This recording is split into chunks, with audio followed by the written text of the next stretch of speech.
How you doing there, you guys? This is Mitchell back at Mitchell's K1 Visa channel.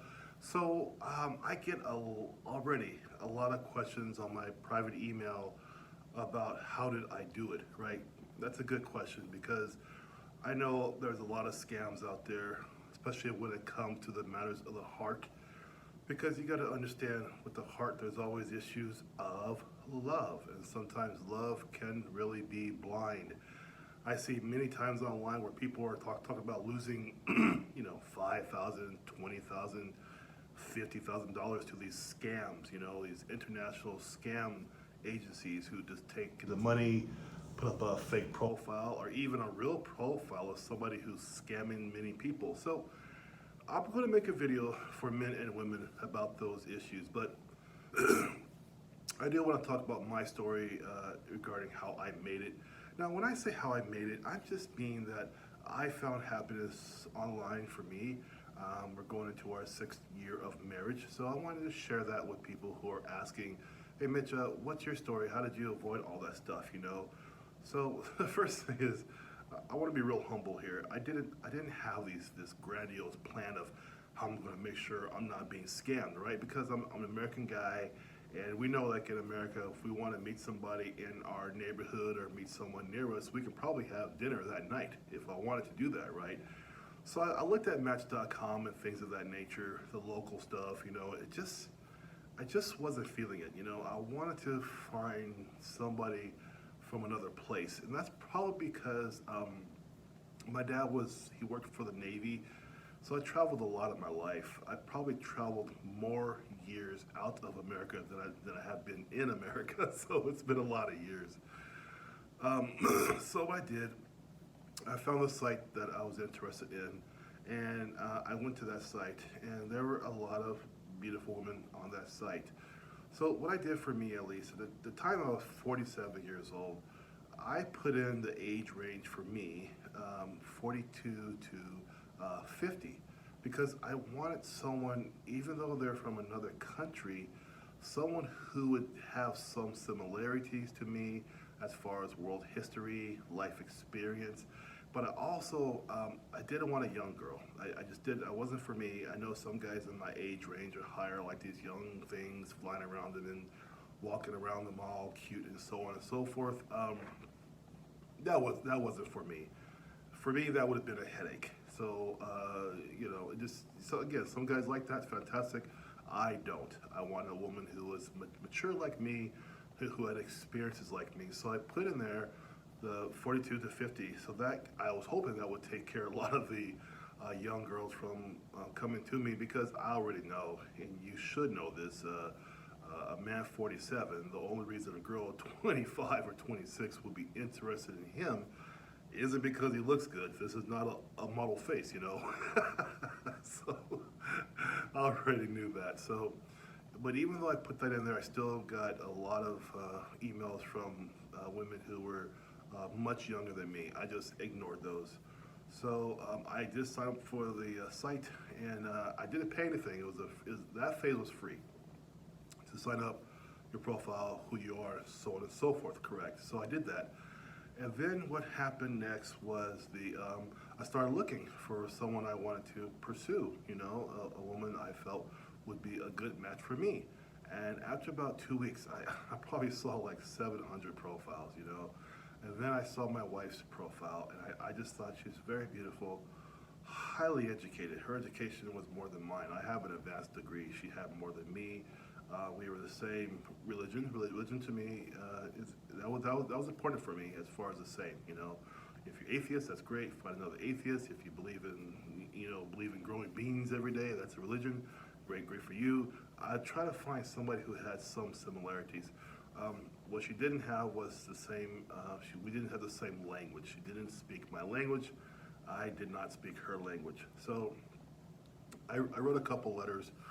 And then I found out that I had to pay to write to her. So they all do that, guys. All the international sites that are serious, if you're serious about finding a woman, they all have the pay deal. We pay to send her a letter and so on and so forth, all right? So that's the first warning sign. If you have to pay every time, just be aware of that. It doesn't mean it's always bad, but a lot of times it is a fair warning sign, because that's how these scams start. You start to pay to play, correct? That's how it goes. Basically a clickbait scheme. So after 2 weeks of writing back and forth through the system, I did ask her for her email. So at that point, we went off the system, her and I, after only 2 weeks. So, and then I started to write her 3 or 4 times every 2 or 3 days. And then I realized that because she didn't speak my language, I made it easier for her. So I'd write my letters to her in English, of course, that's all I know.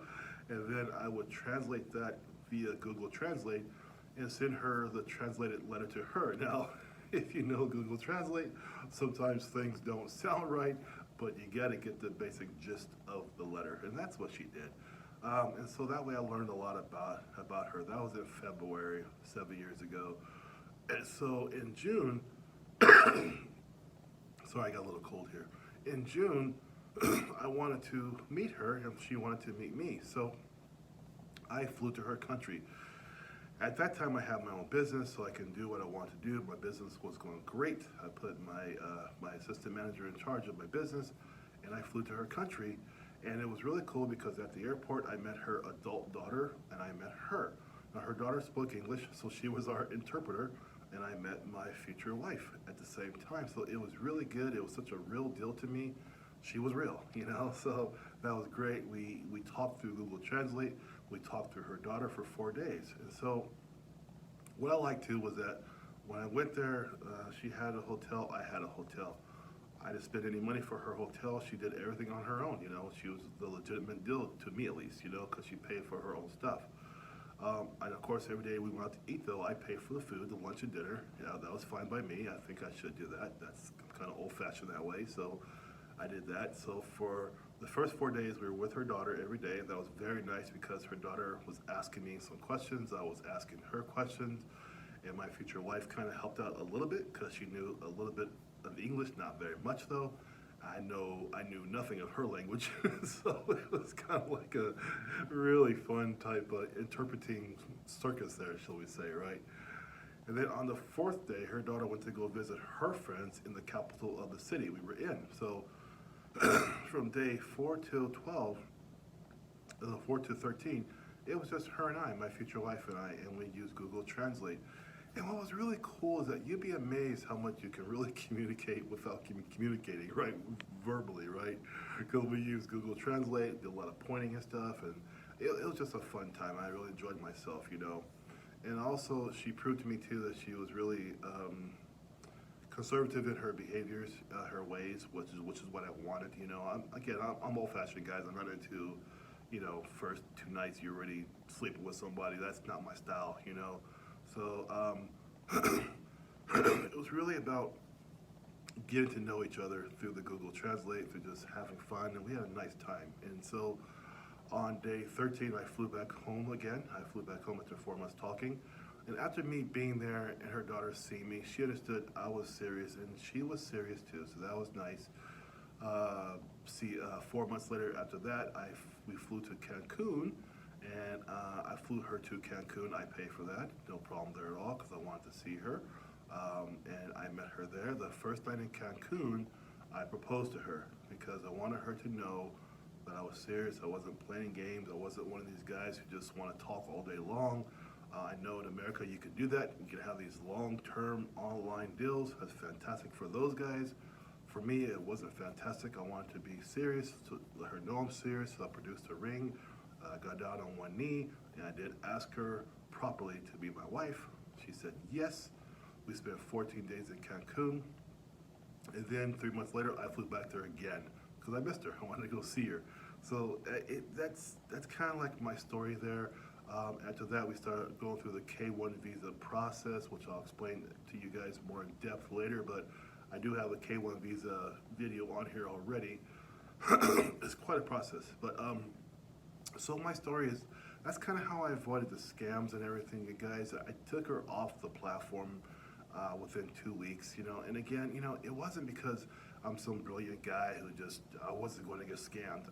No, that's a bunch of nonsense. really, guys, typical American way, I wanted to know more about this lady, but I didn't want a middleman there while I'm trying to talk to her. The middleman being the dating platform. So that's why we exchange emails, and that's why we exchange emails. Left the platform, she left the platform, I left the platform, and that's how we did. Of course, to another thing too, I'm a very focused man, so I wasn't there to feed my ego. I found one woman I really wanted to know as my wife, and I didn't want to find other women to talk, have 3 or 4 conversations with, and be like Mr. Romeo. That's not my style. I just like to find one good lady. I found her and I left the platform. We went to emails, and that was how we got our romance started. That's how we got our marriage. So we're now 6 years married, and that's my story. It's not very it's not like whoa whirlwind romance, and not like jet skis exciting and stuff like that. But what it is though, what I do have though is a stable marriage. It's a really great marriage. I found a really great person from another country. She's sincere. She knows I'm not a multimillionaire. I don't have a mansion for her. I don't have a Mercedes Benz for her. I have a nice car. It's new, but it's not nothing big like a Mercedes. I have a decent house, and that's all I have. I have nothing huge. I support her financially. I support her mentally. I support her emotionally. That's what I have, and so it's kind of like a normal marriage, except that in our house we have 3 languages that are spoken, and we enjoy our lives together. So guys, that's my story. If you have any questions, you can always send me an email about that. Ask me more questions, send me a comment. It's fine by me. If you think I was some fantastic, amazing, intelligent guru who knew how not to get scammed, I did not know that, guys. I think a lot of this was luck, to tell you the truth, But I think the key was, and I'll make a video later, the key for me was to get her off the platform and onto an email platform where we can go back and forth, And we did some videos too, and that was nice, but I think that's key. So I'm gonna do a nice video for you guys on the other side of the coin, which is the scam part, because I've got 3 or 4 friends who have been scammed. One friend of mine, he spent $64,000 on one scam site, which just kills me, but he spent that much money. So we're gonna go through that, and I'll explain to you how that happens. We all sit back and say, oh, what an idiot, right? It's easy to say that, but there's more to it than just that, of course, But so I'm going to come back and tell you that's my story for you guys. Please subscribe to my growing channel. Let's help each other out. I do appreciate all your support so far. It's awesome, and I want you to come along and keep coming along on Mitch's K1's Visa channel. You guys take care.